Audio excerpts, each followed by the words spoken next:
يا حاج والله لا هي مزيه، وكي قلت له هذايا راهو بونا الكل، معناتها مش نزيد في الكلام ولا نجامل ولا، انت راك بونا الكل وفي مقام بونا الكل، وهذه هي التصويره الصحيحه.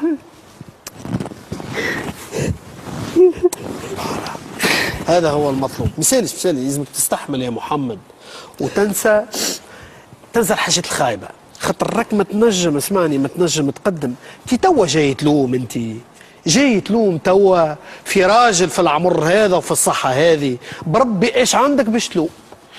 ايش عندك باش تقول على ظروف الراجل هذا وعلى صحته وعلى الظرف اللي هو فيه توا؟ انت عندك ما زلت تلوم؟ ما عندك ما تلوم، ما عندك ما تلوم. برا خويا تمتع بوك، باش نوصلوكم لذيبه. ما نجمش انا نمشي. مش شنو؟ عندي مرتي وبنتي وحدهم. ديجا نختم. اي تاخذ كونجي وتنجم تمشي له بوك ولا لا؟ ايش رايك تنزل تروح بيه لدارك؟ ممكن ولا مش ممكن؟ انا امي تسكن مع مامتي، انا نسكن انا والمراه معنا دار كيران. لا ما نمشي، ما انا عنديش حتى مشكل كي تبدا على السبت نمشي. لا ماكش فاهمني. انت اسمع باش ننطقني راك كلمتين، تهز بوك معاك لداركم، تعرفوا على صغارك وعلى مرتك وعلى اولادك وتضايف بوك. ايه ولا لا؟ ولا مش ممكن زاد؟ مش ممكن ولا حاجه، ما نشكمش تلاهي انا غاديك في الدار، حتى انا نخدم ولا مراتي شنو؟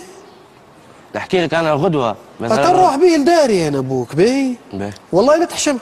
عليه ما نحشمش عليه. تفضل.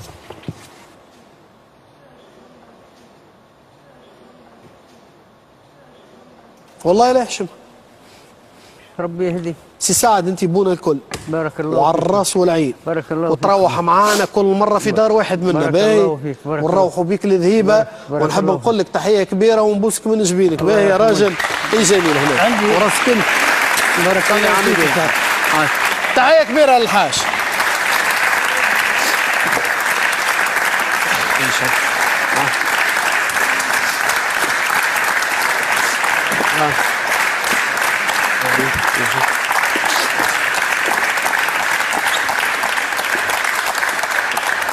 مغادي